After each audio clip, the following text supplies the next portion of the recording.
Ассалаумағалейкум құрметті достар, сіздермен мәлімет арнасы. Бүгін біз кофенің пайдасы мен зияны туралы сөз ететін боламыз. Бізбен бірге болыңыздар, тың ақпараттарды сіздерге ұсынамыз. Кофе әлемдегі ең үлкен көп таралған есірткінің түрі. Ол кофенің құрамында да бар, алайда оның пайдасы мен зияны алаңдап жатқан адамдар аз.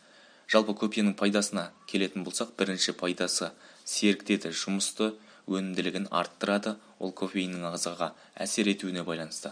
Көптеген адамдар кофенің есте сақтау қабілетін арттырып, көңіл-күй көтеретінін айтады.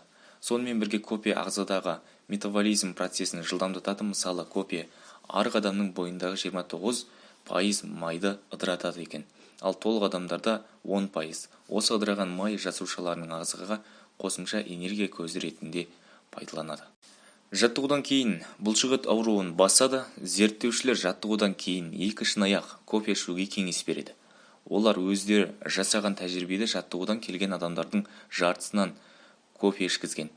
Артынан бұлшықеттегі ауырсынулардың 0 мен 10 балл арасында өлшеулерін сұраған кезде кофе ішкендердікі анағұрлым төмен болған.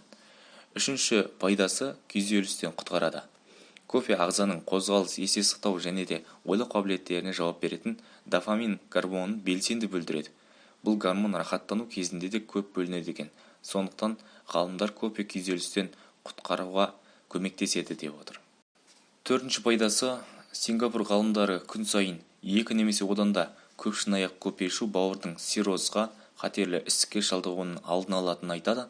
Өтте тас жиналмайды деп отыр. Сондай-ақ 489.706 адам қатысқан. Тағы бір зерттеуде күніне 4-5 шынаяқ кофе ішетін адамдардың асқазанында қатерлі ісіктің пайда болу қаупі 15%-ға төмендейтіні анықталған.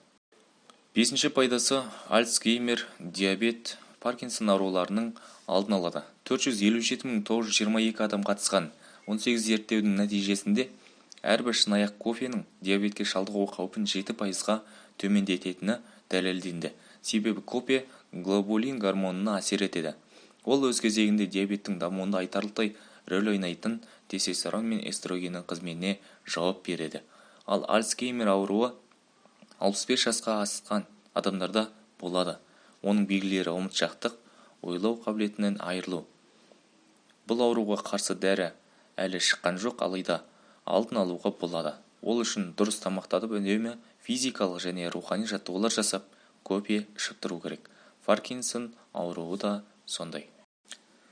Видео ұнаған болатын болса, лайк басып қолдап қойыңыз. Біздің арнаға жазылып, қоңырушаны басып қоятын болсаңыз, келесіде жаңа видеоларды, қызықты деректерді бірден көретін боласыз.